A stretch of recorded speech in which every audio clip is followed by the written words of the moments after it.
المسجد من الداخل. الله أكبر الله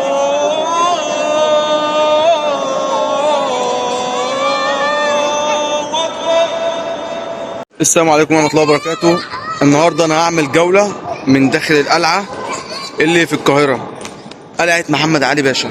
أنا النهاردة كده بفسح أولادي. منى، سليم، الو، عاملين ايه كده؟ فوق الجبل. في الجامع. الجبل. أنا دلوقتي في الجامع اللي هو المسجد بتاع محمد علي باشا اللي هي القلعة. أنا وعيالي سليم وكان ومنى، وإن شاء الله كده نعمل جولة ونفرج الناس كلها على القيمة والأسرار اللي عندنا، ويا رب نكتشف حاجات كده في المسجد. أنا تاني مرة أروح المسجد بصراحة، يمكن أول مرة رحت المسجد كان تقريبا كده من قيمة 15 سنة أو أكتر. فالنهارده كده قلت أعمل جولة كده مع أولادي وأخش أشوف المسجد ده إيه التطورات اللي حصلت. ده المسجد من الداخل زي ما انتم شايفين كده. يا عصفورة يا عصفورة. فين دي؟ فوق. ماشي. وده ودي القبة.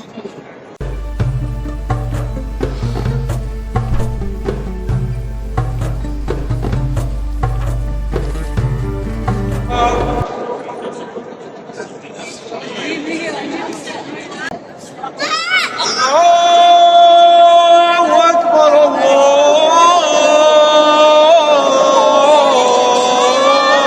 الله أكبر.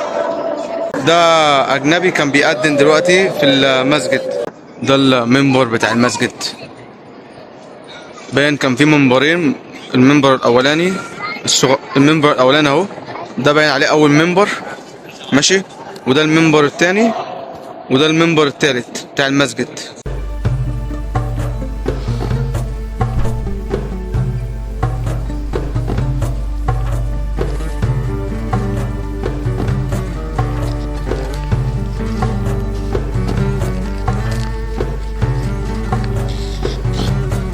انا كده دلوقتي خرجت من بره باب المسجد، باب المسجد ده اللي ورايا. قلت بقى اروح كده اشوف كده بعض من الاماكن اللي احنا ما نعرفهاش، وبنسال الناس بقى على الاماكن اللي موجوده في القلعه عشان خاطر برضو نكتشف الاماكن اللي احنا ما شفناش واللي احنا ما زرناهاش. خليكم معايا خطوه بخطوه عشان تشوفوا الاماكن، ويلا بينا.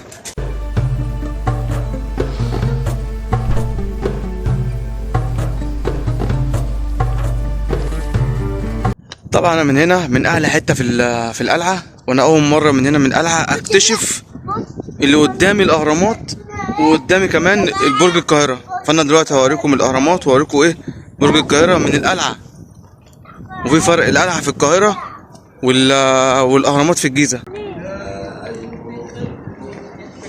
لو انتم ملاحظين ان الاهرامات اهي، وادي برج القاهره، وده مسجد السيدة عائشة اهو.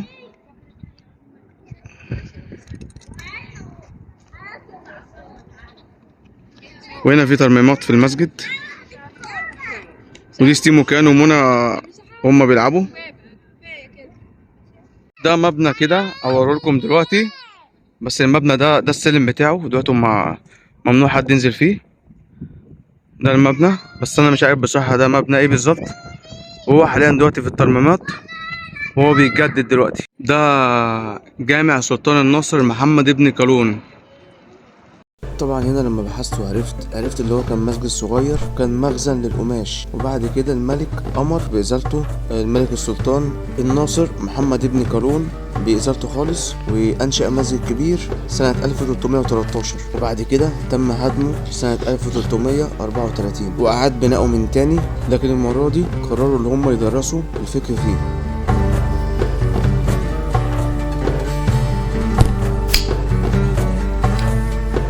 ده السجن القلعة.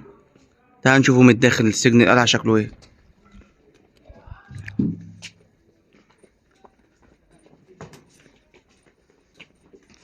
ده بيبان السجن. والله العظيم انا اتخضيت، بحسبه حد محبوس فعلا. عاملين رسومات مجسمينها على هيئة حد كان محبوس، بس تعالى محبوس. ودي البيبان، شوف بقى بقالها كام سنة موجودة هنا، بتاعت السجن. تعال نشوف الباب ده، يمكن نلاقي حد فيه. يا جماعة السجن هنا كان عذاب بصراحة ربنا. سجن القلعة ده كان سجن عذاب. بص عبارة عن ايه، حتة غرفة طول 2 متر في عرض متر، ويا دوبك قدامك بس ازازة القلة تشرب فيها مية، والجردل هناك ده تعمل فيه حمام. بس هو ده السجن. ودي مثلا لما كان السجان يحب يبص على السجين كان بيبص عليه من هنا. عايز اوريها لكم برضك. بص السجن يا جدعان، الحق. يلا ايه، نبص هنا نبص هنا. طيب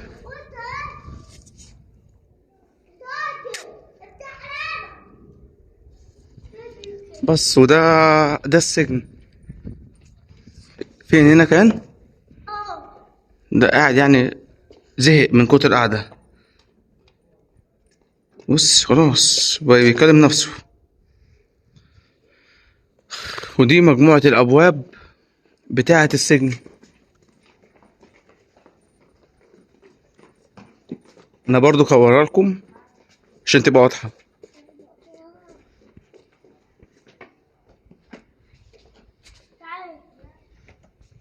وهنا عاملين لهم نظام تهويات عشان البيبان اللي ما فيهاش، يعني البيبان اللي مقفولة زي كده ليها برضو تهويات من فوق. عامة يعني كل الأبواب ليها نظام تهويات من فوق. يعني دول بيجي عليهم التلج تلج والحر حر، يعني الصيف صيف والشتا شتا. يعني ده السجن اللي اتحبس فيه السادات زمان، واتحبس فيه الشيخ كشك زمان. بس ممكن تشوف كده انه عاملين تمثال ازاي والأوضة دي، بس أنا مش عارف أجيبها لكم عشان خاطر الباب بتاعها إزاز. الأوضة دي كانت غرفة التعذيب اللي كانوا بيضربوا بيها بالكرباج. والسجن ده اتحبس فيه السادات واتحبس فيه الشيخ كشك. وده تمثال متهيأ على شكل السادات بالظبط. هو ده.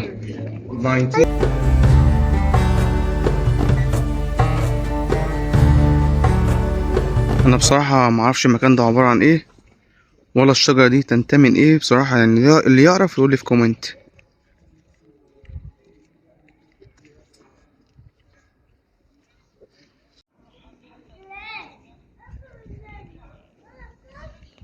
royal because he making here the royal house like Egyptian White House in this time. حكم محمد علي بعد حب المكان طبعا وبس. Coming to show you royal skin. Okay, now. Okay.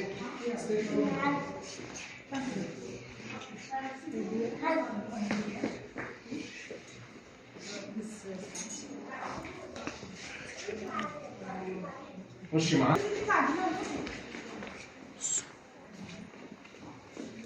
دي محاولة الزيادة الثانية بس نجحت.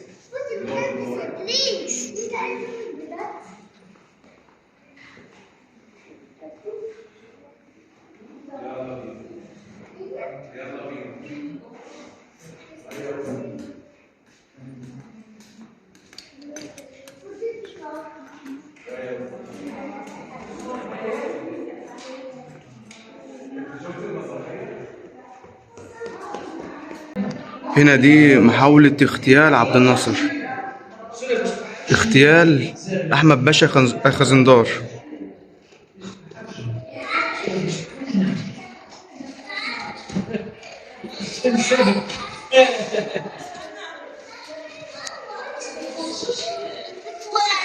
هنا ده بصراحة معرفش مين هو.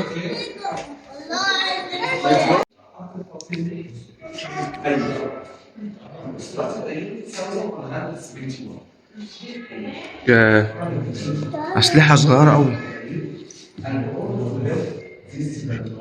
دي هنا اغتيال النقراشي باشا. أنا معتقد الرصاصة اللي هم حاولوا يختاروا بيها هي محفوظة هنا. وده بصراحة مش عارف مين هو. دي بصراحة أنا مش عارف إيه هي.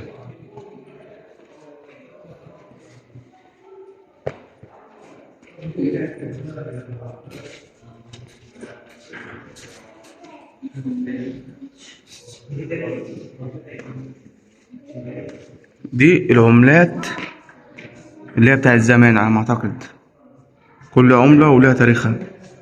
دي ل10 جنيه، بس بتاعت سنة كام مش عارف بصراحة.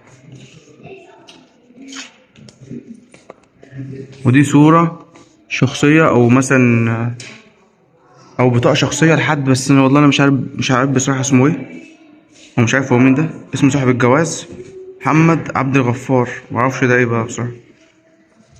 ودي العملات الحديدية، ودي العملة الورقية بتاعت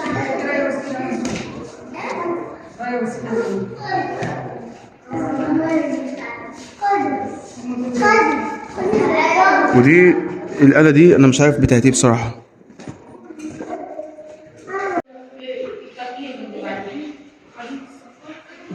ودي صور رايا وسكينة عصب الله وعبد العال، وده الضابط اللي قبض عليهم.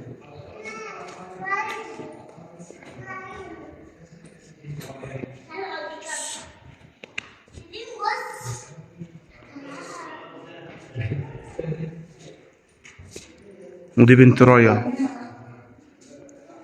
دي الصور الأصلية يا جماعة. وده السفاح يوم ما اختاروه. وده هنا صور الخط، او ده الخط.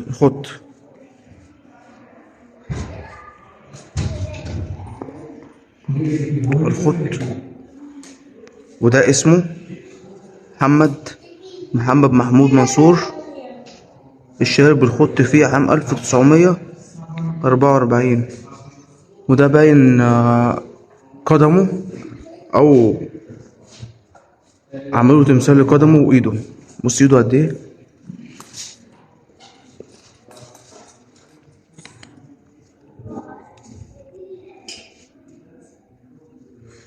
ده سفاح تاني يا جماعة. ودي صورته اهو. ده سفاح تاني، ودي هيئته غير السفاح اللي شفناه. ودي ايده، ودي رجله، ودي جزمته. يا ابيض. ودي السيرة الذاتية بتاعته. ده مركب تمثال الشرطة النهرية في الدول القديمة، مركب من الخشب.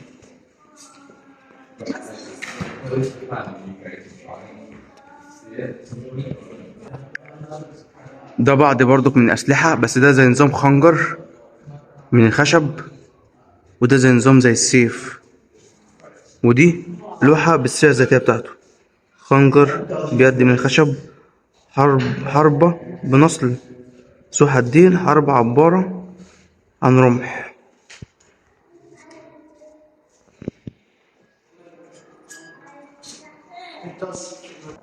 دي برضو بعض الأسلحة اللي كانوا بيستخدموها.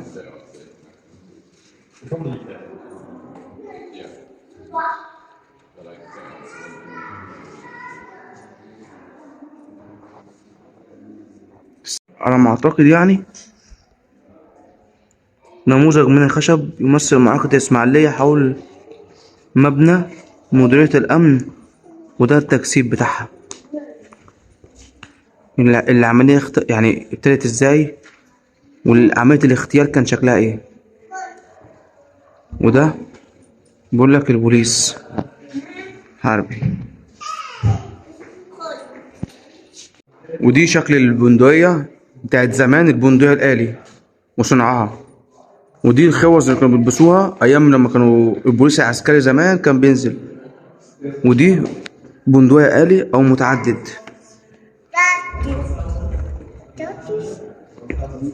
دي استخدمت في معركة الإسماعيلية.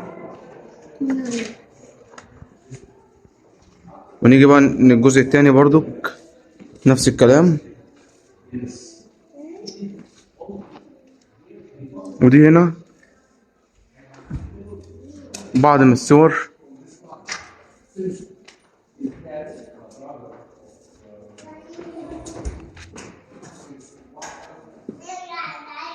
ودي راجل البوليس.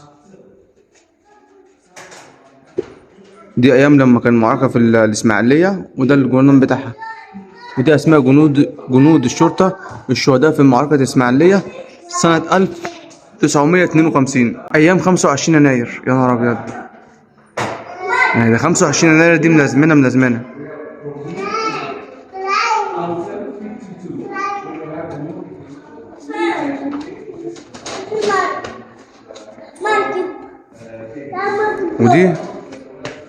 ودي يا جدعان فاكرين اللي كانوا بيلبسوها ساعات في فيلم البوليس الحربي ايام فيلم اسماعيل ياسين؟ ده مسدس ساقية. ودي البندقية بتاعت البوليس العسكري.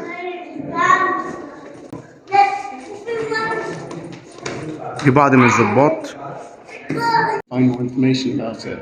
دي درع خشب.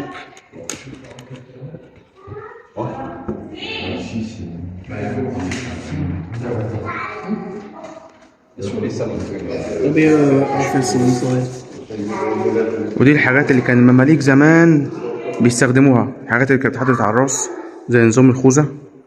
ودي زي الصدادة أو الدرع.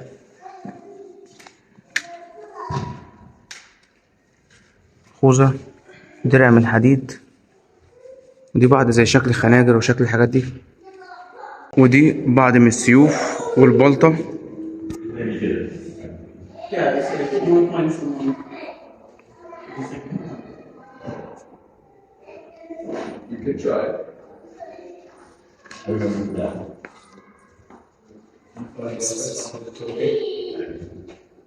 ودي برضو كذاك الأمر، وبعض من الأسلحة. حاجات جميلة وحاجات شكلها غريب وجميلة. دي شكل المدافع، صورة المدافع. وده صورة من مدفع رمضان لما كان بيضرب قبل الفطار، كان بيسمع الجيزة والقاهرة كلها.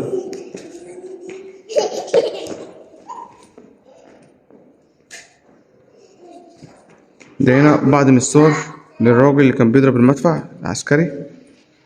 ودي باين المراحل بتاعت المدفع، مراحل تطور المدفع.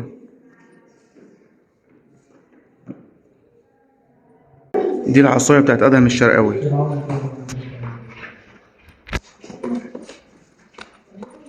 أو ماشي. ده العكاز بتاع أدهم الشرقاوي، اسمه كامل أدهم الشرقاوي، ولد عام 1898. ودي صورته. ودي بعض من شكل السيوف أيام الحرب. ودي بعض من الدرع اللي كان بيمسكوه أو الصدادة أيام القتال. جراب، ده سيف وده جراب، بس جراب بجلد تمساح. ودي خنجر، ممكن يكون قرن غزال على ما أعتقد. ودي برضو سيوف، وده خنجر.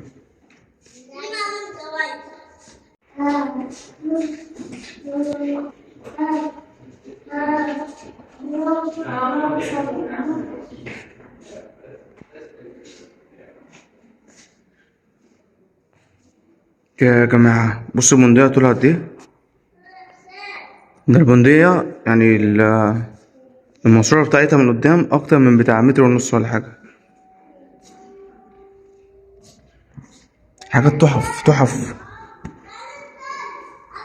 ودي بعض من السيوف.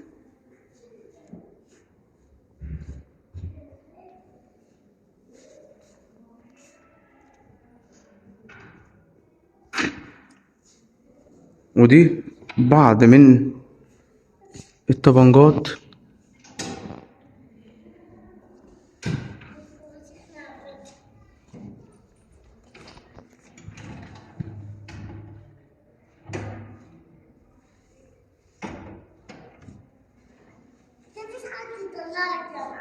ودي بنادق، بس بنادق يا جدعان يعني أثرية.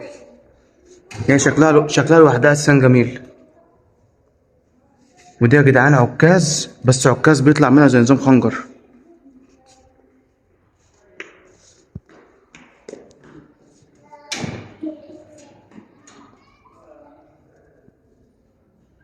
شرطة من العصر العثماني، وهو حارس سيد المولى العظيم.